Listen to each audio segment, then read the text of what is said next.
Yo, Radio KMD, what's up, man? What's going on, guys? How are you? What's going on, man? Thank you for coming on the show.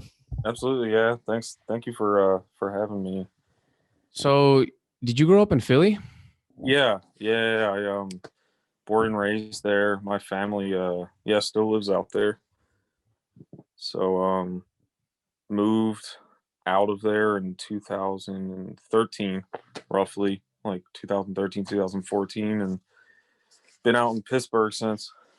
Okay, yeah, that's exactly what I wanted to talk about because, we talked to Hurt, as you probably know, and I know that a lot of the stuff that happened to him came through that whole Pittsburgh thing. And I Yeah. saw doing my homework and stuff that there was a forum and stuff that was kind of documenting your run through Pittsburgh and you painting over there and stuff. Is that like a city that when you paint stuff like that happens, or that was like you don't have fear when you're painting there? I think Pittsburgh, or a lot of Midwest cities that haven't been dealing with like a huge influx of graffiti since the 70s or 80s is kind of confused as to how to punish a person for that activity or hobby, whatever you want to call it. And I think in Ian's case and in MF1's case, rest in peace to him, I think that they were just the unlucky first examples that the city kind of could make of someone and really just threw the book at them. And I think by the time I got here, I mean, there's been a few people that have been running the legal trouble out here through graffiti that I think have dealt with something. They haven't done jail time, but they seem to still pile restitution onto people out here, which is very inconvenient. But so they still pile restitution and do all that out in Pittsburgh. Yeah, but I think because of Danny Montano, MF1, his story and kind of like the blowback that came from it, and it's like a very bittersweet, sad kind of romance story in a way. At least that's how I've always taken it. I think the judicial system kind of was like, all right, we just ruined this person's life because we incarcerated him for writing on walls. Mm-hmm.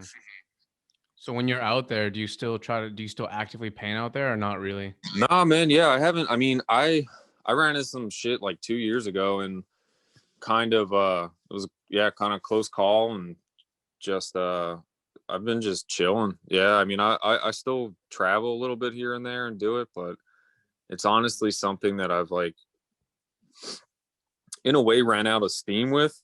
I mean, I love it. I think I'll always kind of do things here and there, but it's definitely something that I've lost interest in a way. Like, I think that the state of the walls out here is also kind of it's not inspiring. Like, there's not really things that are happening out here that get me excited. Is there no scene in Pittsburgh? No, there's definitely a scene to some extent. It's I mean, there's a really rich history here, which is which I'm also not I wouldn't be a teacher of it because I only know so much. But a lot of what happened here is kind of like, in my opinion, like frozen. It's like in a time capsule almost. Like, there's a thing called the busway out here, which is a thing that public transit runs through, and there's like all these walls and stuff from like the beginnings of Pittsburgh graffiti out here is still all over the place, and it's kind of a nice little snapshot of that era. But as far as what goes on here now, no. Like, there's like, I think people come through here, it seems, but I keep my nose out of it, to be honest. I kind of just try and keep to myself and my family and stuff. Yeah, because I could imagine that, like me not being from Pittsburgh, from New York City, like I wouldn't even think of painting in Pittsburgh because of these cases that went down and like Right. you know, Yeah. like the legal system out there. I'll be like, oh, I guess I'm skipping Pittsburgh, you know, if I were to ever go on like some cross country graph trip, you know. Yeah. So do you think that has a big impact on like the graph scene out there, like those particular cases of what happened, you know? I'm sure. I mean, everyone kind of handles things differently. I mean, people have been robbing banks for a long time, and uh, I think if a person feels inclined to do something wherever they feel inclined to do it, that they'll do it. I'm sure there's a certain type of person that is swayed by history and has their mind kind of made up for them, or due to like things they've read or heard or experienced in their own past. But I think people are just a bit more cautious out here. Like, I mean, it's good to be cautious out here. It's not like smashed out here. There's like lots of little pockets and gems of things all over the place, which it makes things interesting. It's also like in my like growing and like learning about other things that I'm interested in life. I'm big into placement. I've always kind of been big into placement, but there's so many things in my own head where I like won't write on anymore, or like I'll try my best not to write on. I don't want to say never because I'm sure I do, but certain surfaces, certain stones, certain metals, certain things that I've kind of have weird like little love affairs with, like raw brick walls and stuff like that. I'm like, ever since I started painting, like I'd always like kind of do this thing where I'll like almost whisper to him, like, "Hey, I'm sorry. Like, damn, I just fucked you up. Like, I'm gonna fuck you up, and now somebody's gonna paint over this whole raw brick wall. Someone built this wall and fucking God knows when, 1800s, early 1900s, and I'm like ruining it now." Yeah, because you. It seems like you have an appreciation for aesthetic. You have an appreciation for certain materials and things like that. That I noticed through just even some of the work that you produce or photos that you take. When did you start getting hyped on all this stuff? It's funny. It's like only in the past couple of months, I've been, I think, learning this about myself, or it's kind of come full circle. I don't know exactly how to put it, but I mean, I grew up skateboarding, and so I mean, as someone that skateboards, you look at jersey barriers, you look at steps, you look at ledges, like things that are made of stone, things that are made of concrete. And then that transition to in high school, like writing on stuff and like meeting people, learning people, and then for that, you're looking at, oh, look at that wall, look at this wall. And like since I was young, I've always been staring at walls and staring at like these kind of like, what would be the word for this, like kind of like just like impressive structures that like you don't really think. I mean, as a skateboarder, you think about it, I'm going to skateboard on this, and then as a graffiti writer, you're like, I'm going to graffiti write on this, I'm going to write my name on this wall. And then I think it's like I'm in a different headspace now where I look at walls still and I'm just like, man, what did they make that out of? Like, I want to go touch it, I want to go learn about it, I want to go like, how big of a is it structural? Is it decorative? Like yeah, it's become more of a thing that I've like, but it's kind of neat because I've learned so much through painting and through, I guess, skateboarding, even like to where I am now. It's been like, yeah, kind of an interesting transition. So you grew up skating in Philly. You in Philly, right? Yeah, yeah. So you spend your time at Love. You spend your time at Mooney, or were you more on like transition FDR kind of wave? No, it's funny, like I was never like an FDR dude. No, I used to, yeah, I would steady be down Muni, Clothespin, like down the Municipal Center, Mhm. Love Park, and then City Hall before I mean, I think they redid it honestly after I moved to Pittsburgh. But City Hall was like my jump off. That was like my favorite spot. It was like very hectic back then. It was fun. Yeah, it's crazy the legendary spots that city has had, and it's sad to see, you know, one by one. I heard that Mooney Plaza is going to be no more or something like that. And it doesn't. it doesn't surprise me. Like every time I go back to see, I mean, even in small increments, like if I went for Halloween versus going to Christmas, which is what, 2 months apart, a month apart, like the amount of changes that you see, like that, just buildings just popping up, like it's some parts of it like are unrecognizable from month to month, like year to year. It's very it's intimidating. Even me, like I go there a couple times a year for various reasons, and when I go, I notice a pretty pretty immense difference from the time I've been there before, especially the downtown area around Love. Now all the water fountains that are there and all the buildings that are there, like advanced water fountains, I guess I could call them. Like they were, it's crazy. It was crazy because, like I would go there before, and the just Love was pretty hectic, and there still is a homeless population that chills around there, but it was like crazy, crazy. Yeah, no, it was wild. I mean, all the concourses beneath like Muni and stuff like that. Like, I mean, I know they've cleaned. That's like some of the tunnels, like Philly. Like the tunnels have always been kind of like the Indiana Jones for me. Like the most like kind of rewarding place to have gone and to experience as a child and as a teenager, as a young adult. There's a ton of history down there, but there also was, because it was warmer down there, they had steam heat down there, so fucking there would be mad people, like homeless people down there, and it was like, yeah, very atmospherical. How do you think growing up in Philly shaped your graffiti and shaped you as a person? Wow.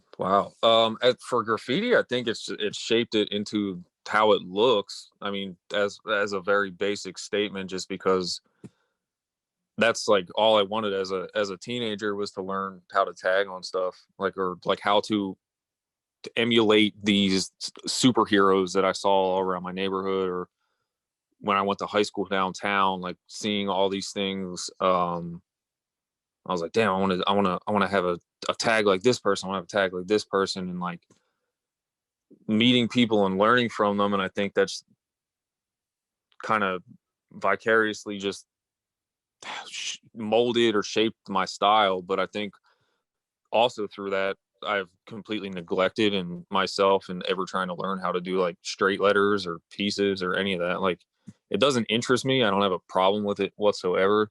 And I don't have a problem that I don't um really know how to do them. It's just like I'm much more interested in like the primal aspect of wall writing, which has always been something, yeah, more that's interested me. Yeah, and I know that you're down with KMD, and that's a pretty legendary crew from Philadelphia. They come out of the drug culture, and how do you fit into that whole plane of writers who just have been carrying the torch in your city for so long? How did you get down Um, with them, and what did that mean to you? Probably how it fit in awkwardly, I think, would be. No, I think I mean, there's always been, so like KMD is definitely um like, I didn't grow up in the neighborhood that KMD is originally from.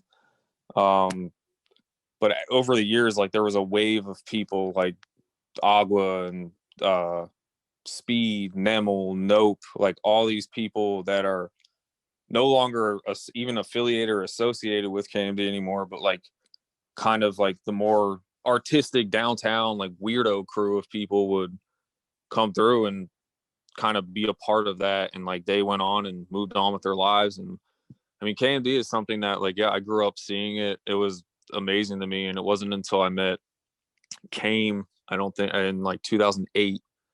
And this is like pretty early on in me starting to actively do things, uh that yeah, that's mainly how it became a thing, was just linking up with him, and was like kind of like a little protege of his Mhm. as a young teenager. Yeah, so how did you start writing graph in the first place? I assume that just growing up in Philly, you'd see all the crazy hand styles all over the place, but when was it a moment where that obsessive, like the common theme of I have to do this, started taking over, and now to the point where you don't really write as much, and you were saying it's something that you kind of just lost love for, or I don't know if those were the words you said, but just the fire isn't as strong. How did all Sure. this come about? My mom, when I was younger, was in college. She was going to a college that was almost on the other side of the city, and we would take the bus and then take the L, which is like the elevated train line, goes underground, and then take the subway. So we would be on 3 different sources of public transit, and so I would go through. There were certain writers that, like, as a kid, I didn't know how to read everything. I still don't remember everything, obviously, but there were certain things, especially like the subway, like that always irked me and like kind of like stuck with me since I was younger because I was so confused. I was like blown away that people were in there doing that, like for like, and it wasn't how I was seeing a book or something in New York or in, I don't know, somewhere else in the world where there would be like big colorful things. It's just like little sign-ins and signatures everywhere, and it used to blow my mind. It's like the orange lighting down there while moving on the train and trying to look out the window, and you get the reflection of yourself and the people sitting across the aisle from you while trying to like focus on like, I gotta read this one and then this one and then this one. It's like, it's a wild experience, and it's something that I don't think it can be duplicated anywhere. Like I don't even think, like, yeah, the lighting down there is like, it's something out of this world. It's like really, really special lighting down there. So it's orange lighting. Yeah, it's like I'm sure Because there's someone out there. I think I've only taken the subway in Philly, not underground. If I'm not Okay, mistaken, I've only been in the one that's above ground. that's the L. Yeah, that's the market Frankfurt line that runs like east to west, but the Broad Street line runs north to south, and that one's completely underground, Okay. except at the very end at Firm Rock. But yeah, it's orange lighting, probably I would say 90 to 95% of it. And you can only write primarily in aluminum, like silver down there, because anything else kind of gets eaten into the dust that's down Mhm. there. So it's very like a couple colors are like integrated into this experience. It's like the It's still orange. like that? Yo, I haven't like explored a ton of it in the past couple of years, but I know when the Pope came through, he like did I don't know if he was on like some country world tour. I know he went to Philadelphia, but they buffed the tunnels, a lot Wow. of it, and that's history from the '70s, like gone. That's history from the '80s, the '90s, like gone. Like in, I think from what I've heard from some people, like they keep up with it in certain sections. So people have gone back, but I mean, it's you can't duplicate it. It's what it was is gone. Like I had the opportunity before I moved to Pittsburgh, Disco Duck, who is like also rest in peace, like super old, started in '72. Um, Kind of Philadelphia myth, legend, He's in amazing. DHS? No, no, no, no. He's Different one? he was TRK, 2 for 5. Because I know Duck was like one of those like Duck hands stay in DHS and shit. Huh. They might, I'm wondering if someone just threw that as a punchline for Okay, him. okay. Yeah, yeah.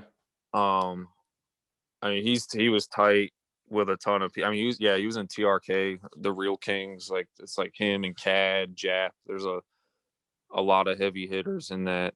Um, but we would go down there. Like I met him. I thought he was bullshitting me for a long time. Like, or for the first time, he's like, "Yo, meet me down there. Like, we're gonna go riding." And I was like, "Yo, what the fuck is this old man does not want any parts of this. Like I'm like some little person. Like I have not. I don't. It just didn't feel right. It didn't seem right at the time." And he was like, "Meet me on this platform on this day at this time." And I was like, "Yeah, fuck it. I'm gonna do this. I'm gonna get stood up. I know I'm gonna get stood up." And I got down there. I hear this person whispering. I look down. And there's like this giant figure like in the tunnel. Like, "Yo, come on." And I was just like, "Yo, this is cool." And then we did that for a couple months, and I mean, it was crazy. I have pictures of him like standing next to tags he did in the 70s, like that are still preserved, no sunlight, Yo, like wild experience. Like, no, it makes me think of like New York City tunnels, because there's a thing, they're cherished so much here because yeah, like you could do street bombing and you could do roofs and you could do all this stuff, but the one unspoken thing is like the underground tunnels, because like you said, there's stuff from the 70s, from like old style wars, like Min and like all these people going down there. And I can't imagine those things getting buffed. Like I feel like that would take yeah, a chunk out of like every writer's heart that ever has ever been down there or has ever looked up to any of those writers, or even people from that generation. They'll be like, wow, like I truly don't have anything left anymore. Because that's like what they hold on to. I could imagine if my last tag was in the 70s and it's still living in the tunnels, I'll be like, yo, I know for a fact that it's still there. So yeah. No, if they came and did a whole buff of New York City underground, it would be insane, because like you'd be like, yo, they can truly buff anything, and they will if they want to. right. Yeah. No, it's funny. Like, even, yeah, you saying like, I mean, I'm sure there's stuff down there that only certain generations of people remember or know about. Like, he could have been like a quick flash in the pan legend dude that was like all over the place. It's gone now, but it's still in the tunnels. And that's like some of those people like from Philadelphia that like, I mean, there's so many people in my opinion that don't get recognition for what they've done in Philadelphia, but I don't even know what recognition kind of means in this. Uh but there's just like all these people like that used to like, I would get like emotional almost like seeing their work as a younger person, or like really like feel like heavy feelings, or something. Like, it would be like I'd be on like a treasure hunt, and if I saw like this person's tag in a weird neighborhood that I wasn't used to seeing, I'd be like, oh, like I'm getting close to the treasure. Like, and I'm like, wait, what fucking treasure? And I'm like, no, I gotta keep hunting for this shit. Like, I know it's fucking there. And it was like it was, and it still is, like seeing people when I go home, and like seeing some old heads that bust out. I'm just like, this is fucking fantastic. Like, this is the best part about this. Like, watching people that like have been doing this for 20 plus years, like that still can kind of bust out and like have an impact. It's like it's really important, I think. Yeah, of course. Absolutely. And just paying respect to all the history that has come before a person. I think that's something that is really valuable in and outside of graffiti. Yeah. And I was wondering when you started losing this fire, because for all I knew you were still active, or for all I know, like, I don't go to Pittsburgh, I don't really go to Philly like that, but when I do, I just see stuff that is running, and I just can assume that, oh, maybe that's not that old or whatever. When did you start kind of stepping away, and what was this mindset that made you start stepping away? I mean, it's not even that I've stepped away. I think it's just been something that like there's a writer Rasad from Philadelphia, and I think he has put this best to me, and this has always stuck with me, where he's like, listen, like the walls are always gonna be there. Like, and that's like that pretty much insinuating like, handle your business, go work your job, go raise your family, go do this. Like, they're not going anywhere. You're not losing a race, winning a race. Like, it's not something that has been like, I mean, for a long time it was something that like I felt compelled and like forced to do. I would go do it when I didn't want to do it. I think it's just become a thing that um like I have a child now. It's a beautiful thing raising her. It's been yeah, I mean, I've devoted a lot of attention to that. I've devoted a lot of attention to my own mental health in the past 2 years. Um, and it's been something that kind of before that, well, I neglected like incredibly hard, and that was always like some escapist mentality, where it's like, yo, I can be in this video game and just go out every night. And I think that through learning more about myself as a multifaceted human, not just this person where it's like, I'm good at tagging, I'm gonna go tag all the time. Like, and being curious, a curious creature, curious individual, and wanting to learn about things. I think it's just been kind of balancing what Rasad had said to me about, the walls will be there, and just kind of knowing that and dipping my toes in other things that I've always wanted to, whether it be pursue or just learn about. I think over the past, year and a half, um, I'd gotten arrested for it out here. Um, and it had been fine. Like, it wound up panning out in a very lucky way. Um, and I think that was just kind of a sign for me where I was just like, like, I can do this when I travel. I can do this other places, but this is my home. This is my home. This will be my home, I'm assuming, for the foreseeable future with my daughter. And it's just been something that I think, it's not, it's just on the back burner. You know what I mean? Like, it's still there. I have incredible love for it and its history, and history of all sense. Yeah, I understand. Why did you move? I came out. I met this dude. He writes Ernie, who's from Pittsburgh. But he was living in Philadelphia, and I think he had moved back to Pittsburgh and was like, "Yo, come visit." Like, and at this point, the only places I had really gone, I was not like a super traveling person, was California, and I was like, "Yeah, Pittsburgh, so I can drive there. Like, that sounds cool." And went, and he was like, "We're gonna go on a bike ride," and I fell in love like immediately. Like, we went. I remember he took me over like these hills and across these bridges, and it was just like a landscape that I was not expecting. It was a landscape that I was not used to, and I think I was just ready for a change. Like, I'd been in Philadelphia my entire life and been writing consistently there for 5 years, 5, 6 years, something like that, and was just kind of like, I think I'll come here and visit here for a little bit. I didn't intend on staying here, and I mean, now, now I'm playing house out here, and it's it's definitely it's definitely home. But it's a beautiful place. It's a gem for sure.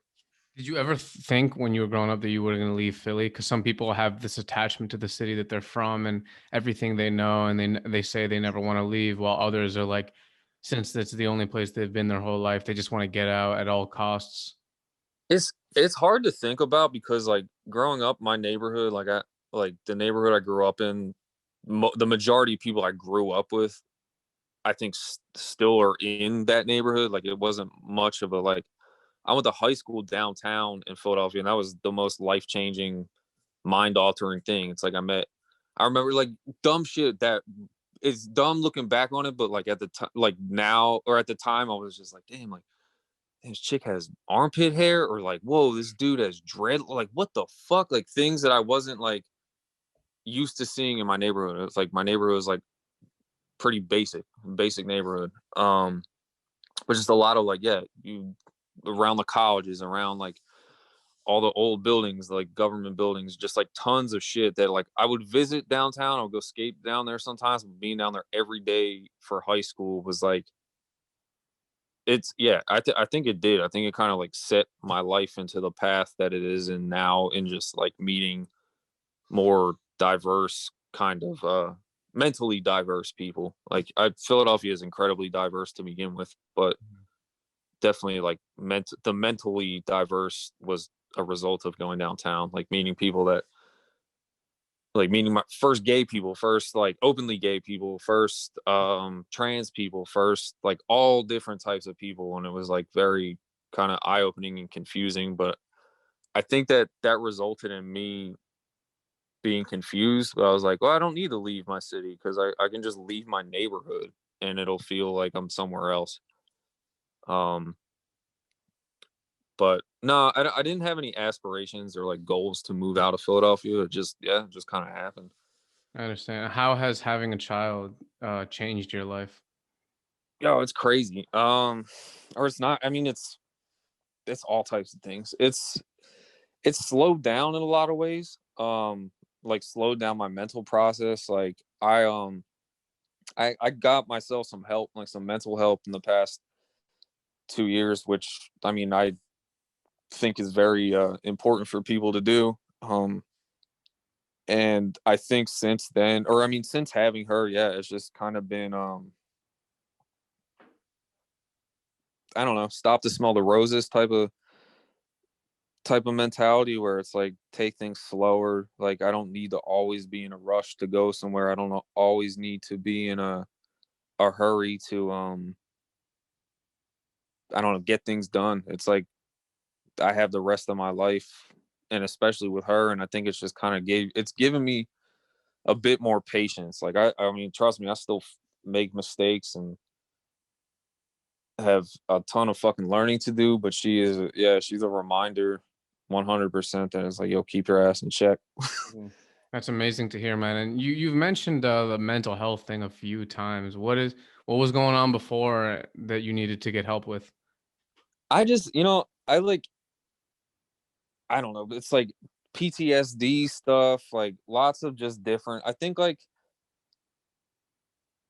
I was not dealing with depression and was not dealing with anxiety in ways that were healthy or beneficial to myself. I was like, I mean, yeah, definitely I was being not great in my relationships, definitely being fucking weird and unfaithful and just like really distracted, like anything that could distract me from being um present, essentially present with myself and my present thoughts. Like I would do anything in the world to not have to think for Mm. myself almost. And it turned into a thing where yeah, I had a really good friend of mine, really good friend of a lot of close friends of mine, pass away, and due to suicide. And that was like a huge like blow to a lot of us, and that kind of sent me on a little downhill spiral for a while. And it got to the point where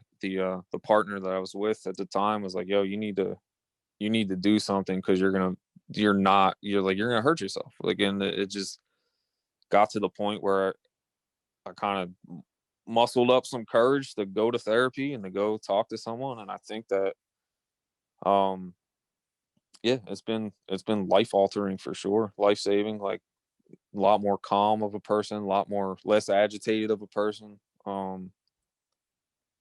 But yeah, I mean therapy is something. It's funny, like my mom's a psychologist. That's what she, I mean, as a kid, it's like going to her, she would be in class and be like, all right, go walk around the halls and like exploring. And like while this woman was like going to school to learn how to help people, and I knew this as a child, I knew this growing up, that like my own mother was going to learn psychology and to learn, be in the field of psychology. And all throughout grade school, middle school, teenage years, like me and her would just butt heads. And like she'd be like, yo, I think you would benefit from seeing somebody. Like you're an angry little fuck, like you're an angry little kid, angry teenager, angry young man. And like I would just be like, no, you don't know what you're talking about. And like, I mean, guess the fuck she does. Like um and it just became a thing that, yeah, finally. And it's been like, yeah, it's been great.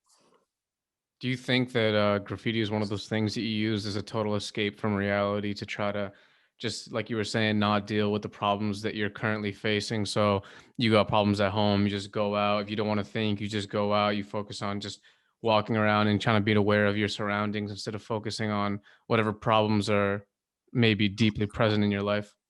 I mean, I think everybody does. I think anybody that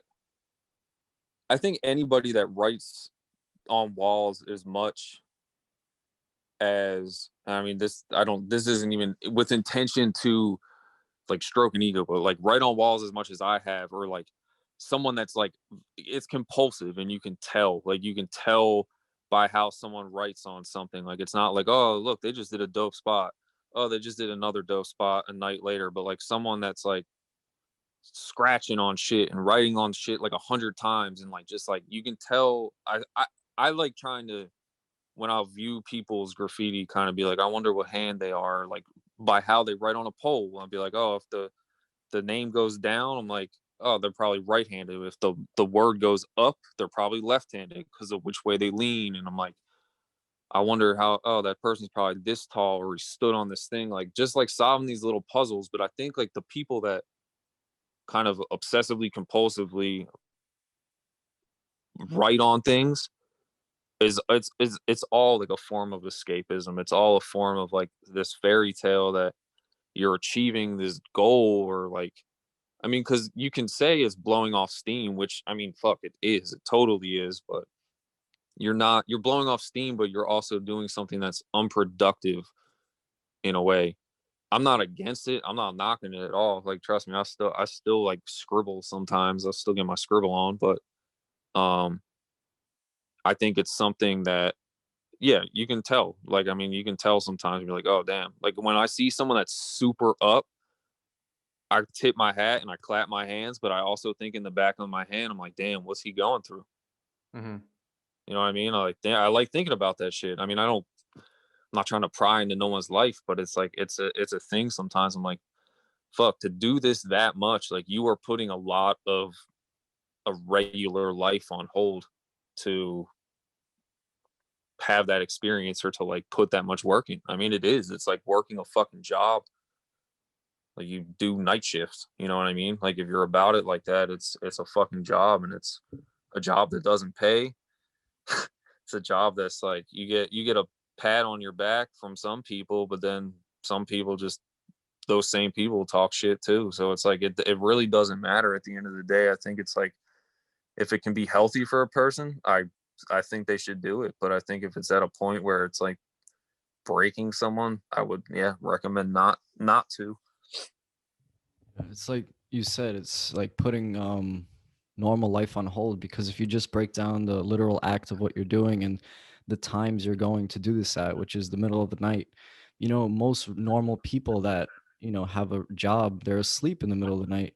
So you going out and being in this world alone where everyone's asleep, all like quote unquote normal people, you're technically not normal by definition, like no one is really normal outside at 3 a.m. that's not working, just walking around, Right. if you really think about it. So Yeah, I no, mean, like insomnia, like, you know what I mean. That's a disorder. Like you suffer from insomnia, the inability to sleep, and it's like for a person to almost choose to be an insomniac for a hobby is like, that's like, you know what I mean? That's kind of like a form of mental illness that's deeper than just being an insomniac. Like now you're just an insomniac by association. Like you're also like this obsessive compulsive person that's like, I'm gonna go write this word, like this asinine word all over everyone else's shit.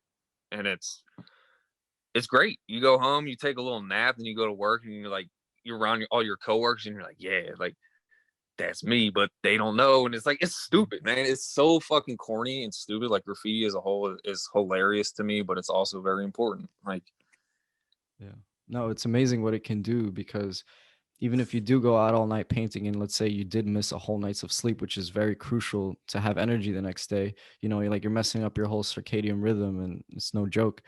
But if you do hit a crazy spot, let's say, and then you do go to work right after without going to sleep, in a way, it gives you energy. It gives you like that like ego boost of like the dopamine. It keeps you awake. Like it's like it tricks your mind to, you're so hype on that spot that you don't even care about sleeping no more. And it's crazy that what graffiti in a sense can do to like your physical state of reality. yeah, that's an interesting point. Yeah, there's Like, definitely. if you think about it, it's like essentially a game that a bunch of people have decided, this like collective reality that a bunch of people have decided they believe in, that we're all going to follow these kind of, there are set rules, we're all going to follow these set rules. And then what we're going to do is we're going to pretend this game is not actually a game, and it's not only a real life, but the number one important thing, which is pretty crazy if you really think, if you think of it that way. No, yeah, it's a head trip. Like, I mean, there's been points in time where I've taken it so fucking serious. Like, I'm taking it serious. Like, I have like money invested in this, and like, I mean, I have time invested in it. And it's like, you can look at it all sorts of ways. Like, yeah, time is money, but it's like, yeah, like losing friends over it, losing like fighting, physically like hurting people or being hurt because of like this fucking like scribble scrabble. Like, you know what I mean? It's not like It's not like, you just burnt down my house, man. Fuck you. Like, why would you do that? It's like, damn, you use blue over red. Like it's little kid talk. Like it's a little kid's mentality in grown men's bodies. Like, and it's funny. Like, it's so funny because you can look at it in so many different ways. Like, there is artistic aspects of it. There is like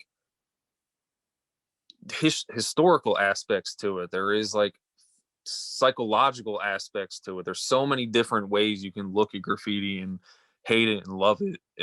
But at the end of the day, like, at this point in my life, I laugh at it a lot. Like, I do laugh at it a lot. I laugh when people cover their faces in photographs. Like, that's like one of my favorite. I'm like, just don't be in the photo, bro. Just get out the photo then. Like, why you got your fingers in front of your nose? Like, what are you doing? Well, how did you start getting into the whole art thing? I know you're into brutalism. You're into using ceramics, bricks, sawdust.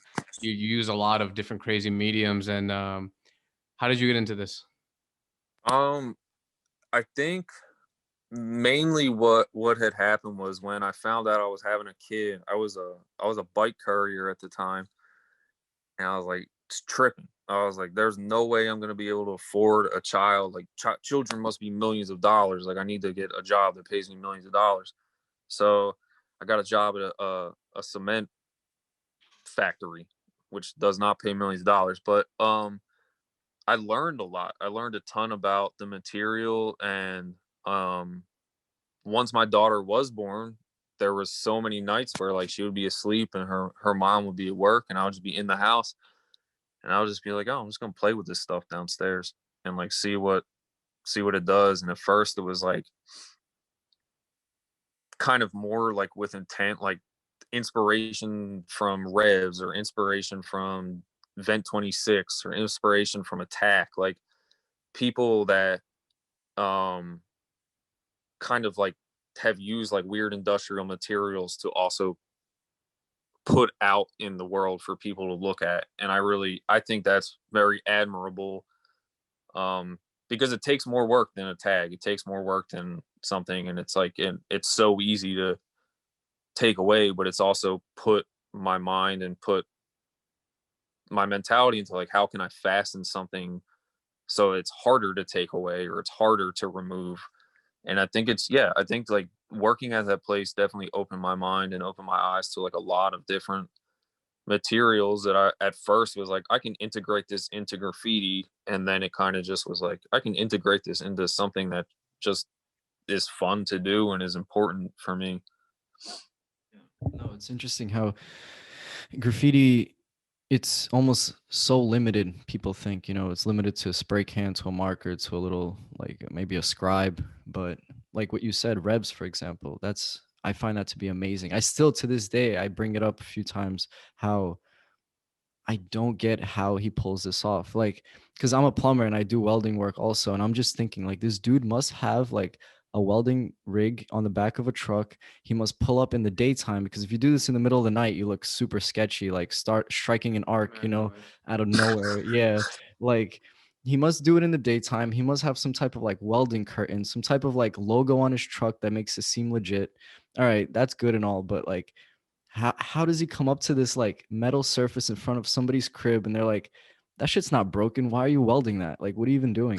It's like, what are you doing? So, and I look at the welds he does, yo, that shit takes time. He does like at least 4 passes, and they're like, it's at least 3 feet long. Like, that takes a minute. Like, I don't know how he Yeah. does that. And dude, that's amazing that you, like, people like you, they take different mediums. They're not limited to putting their artwork on something millions of other people have done. They're like, oh, well, this is out there, why can't I just do that? Like, I'm also just terrible at drawing. Like, I can't like straight letters or pieces. So if someone was like, yo, do like a canvas for him, I'd be like, nah, dude, like that shit's not gonna look good. Like, it's never gonna look good. And like, I was like, let me draw these shapes. Like, I'm mad into like, I think it's also from having a kid, man, like playing with blocks and playing with like things like magnets and Legos again. Like, as an adult, I'm like, whoa, like squares are fucking tight. Rectangles are awesome. Like, I'm like so into these basic shapes, but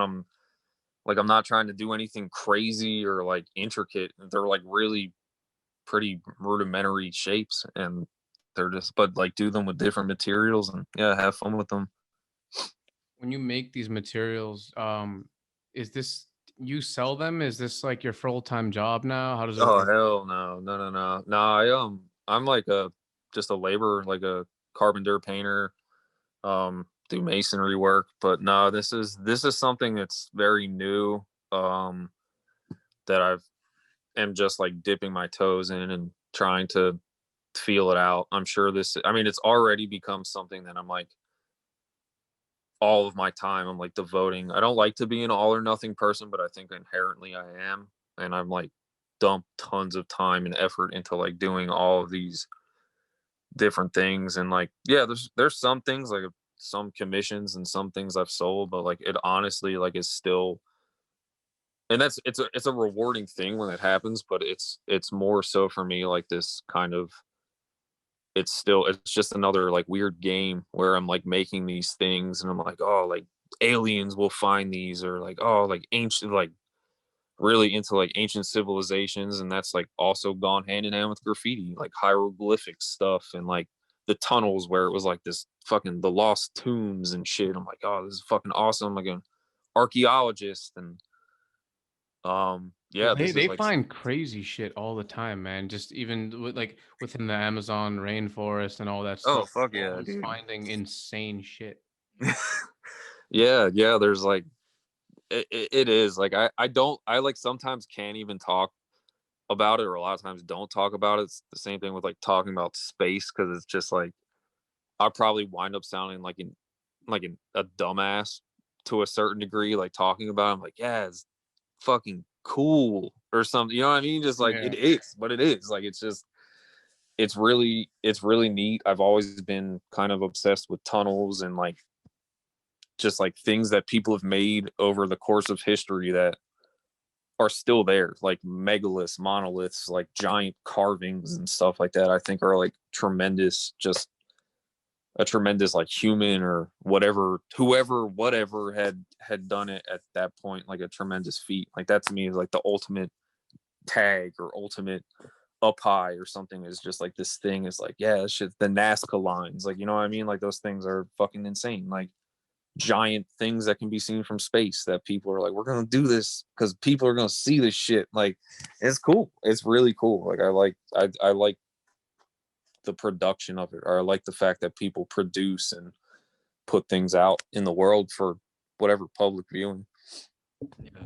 Like I've worked in so like I said before, I was like I'm a plumber, and I've worked in buildings in New York City, like in Manhattan, in the basements where, so back in the like 1800s, I believe it was, they used to build these brick arcs in the basement. That was like the type of style of architecture they had going on. And like they don't do that obviously no more for a long Mhm. time. So we'll go into these like crawl spaces and these like places no one really goes anymore, and we see these old architecture, and I always just stop and stare at it because like, how is it still standing? And Yeah. the world around it, like if you just go upstairs, the world is so different, and so much has changed. And I just picture that like from like a third, like from a crazy perspective, that brick staying in one spot and the world around it just like in like a time capsule, just morphing differently. It's really interesting, and that brick is just exactly the same. It bugs me out, like in picturing the person that was in my like in the same crawl space, just standing there carving that stone.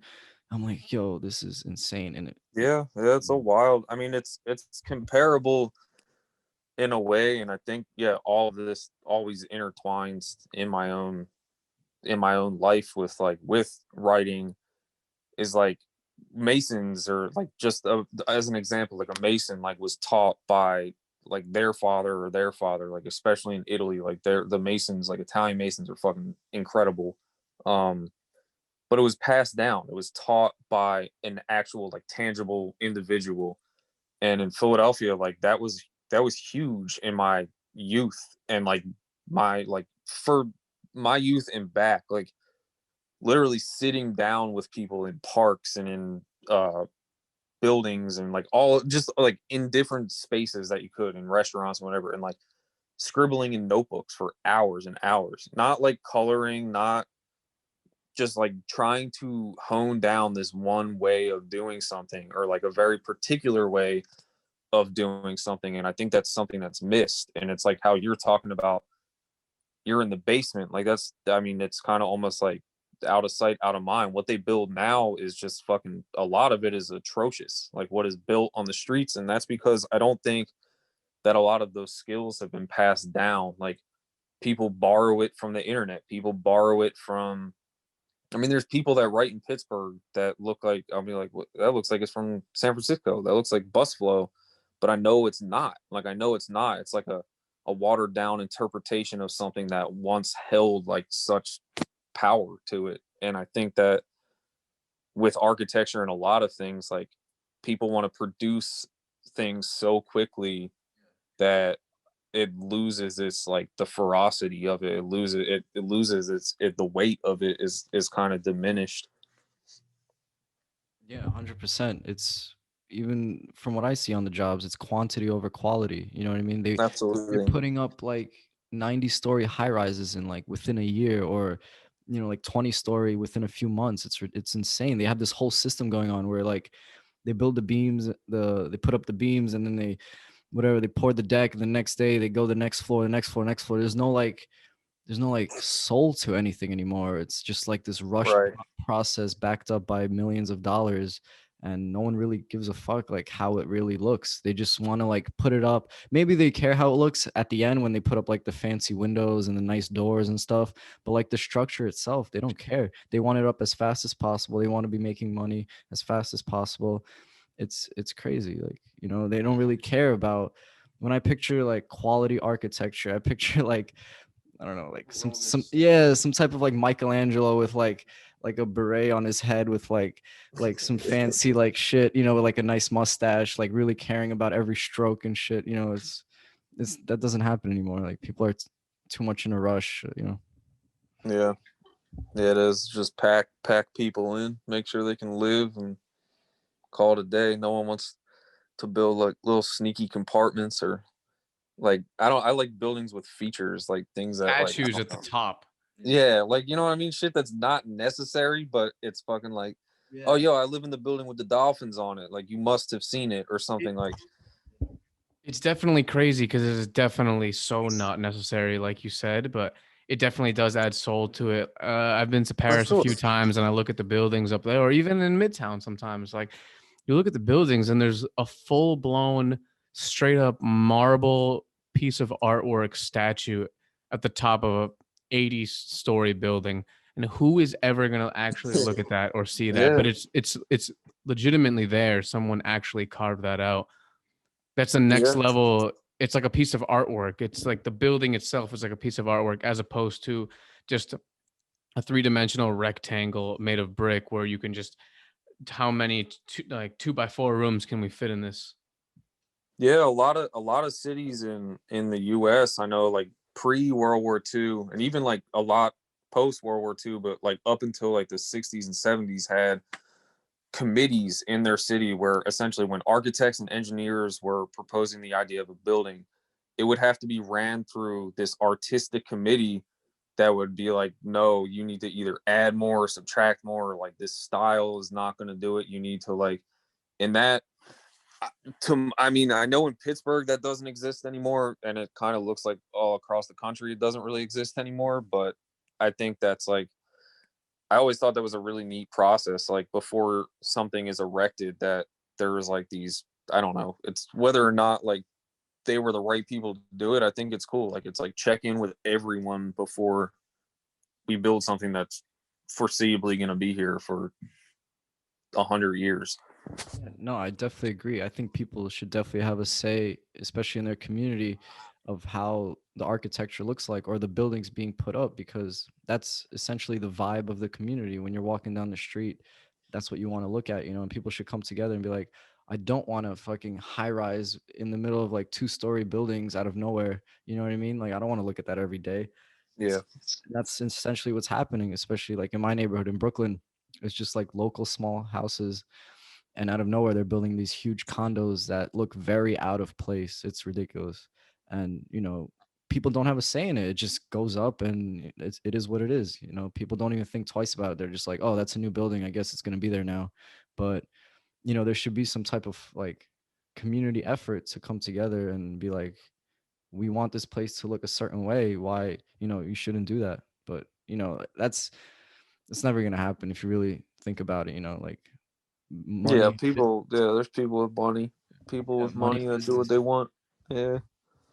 Well, you've been doing murals, right? You've done some murals that I feel like, well, I see that there's a higher purpose, a higher meaning behind them. You've done some BLM murals, you've done some Stand in Unity murals, and you're kind of using this the medium of painting to not only spread a message, but also it kind of goes back to what we're talking about. Just you're having more of a say of what the aesthetics and what of your neighborhood look like. Yeah, a lot of those, I mean, is almost like a contradictory statement to everything I just said. Because I mean, we didn't check in with people really before we did those. We just kind of did them in protest. Uh, but it was definitely, I mean, learned a lot about stuff. Learned a lot about, I don't know, a lot of loopholes in city ordinance out here, and also just was reaffirmed about the state of this country and kind of what people put on the to-do list for the day essentially versus what they should, in my opinion, be putting on to-do lists. But yeah, I mean, I think like a lot of those things, like those, none of those were like my idea, or some of them were like ideas of mine and like a partner of mine that we kind of like put our heads together a lot in life and have done a lot of, I don't know, I think done a lot of growing together. It's been nice. But yeah, there's just it was neat. It was a learning experience. I'd never really done something like that before in a certain sense, and it was kind of an issue of some shit that I felt I needed to get off my chest, and I know other people for sure needed to get it off their chest, and that was a way that we found suitable, I guess. You know what I mean? Like, I'm not a huge yeller. I'm not a huge like sign and yelling guy. Like, that's not really my I'm not super comfortable with that. I don't know. I'm like more quiet, I guess, in a certain way. Which is funny because then if you put that mural out there, you have arguably as a singular person a larger voice, because not only is it in giant bold letters, but also it's staying there for however long. Not just when you say something, you say it, and then the moment after it's said, it's evaporated into thin air. As opposed Yeah, to if you write something or paint a giant mural, it's there for until they clean it off. More than a second, at least, you know. yeah. My buddy Josh, I think, said it best, where it was just like these are just giant picket signs, essentially giant protest signs. Like, it would just be annoying to hold a sign that big. Um, but I think that, yeah, I think it was. I thought it was really neat. You know, I saw that thing. I was super inspired by what they did in DC. I was like, that's phenomenal. Like, I think that's really great. I mean, that the city that it in itself came together, like that was commission sanctioned, that they did that. I thought that was great.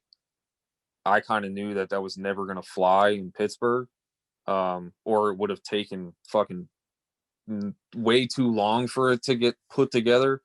So we just, like, a few of us were just kind of like, let's do this. Like, you know what I mean? And It's a we'll good go. medium. It's a good medium, and people have been, Rescued has been doing stuff like that. The Iraq dudes did that vote mural in New York. Distort is doing stuff like that. We're out in Jersey. He's always doing murals that convey some kind of meaning, and you can Yeah, kind of set the tone for your area as someone walks by. If you painted a certain message or a certain image on a wall, and they see that, that could, at least for me, I'll actually read that shit, and I'll start thinking something because I read that, and then before I sure. know it, I'm like 20 connected thoughts deep that wouldn't have happened if I hadn't read that initially. Yeah, no, it's a good, yeah, it's like billboard advertising technology or whatever you want to call it, train of thought. Yeah, it's like it's out there intentionally to like catch you and make you think like further down, like, oh fuck, I did want that food or something. Like it is like, and yeah, you would just hope that, I mean, reading it, that it would change kind of the state of the world or the country we're in, but I know that's a long shot.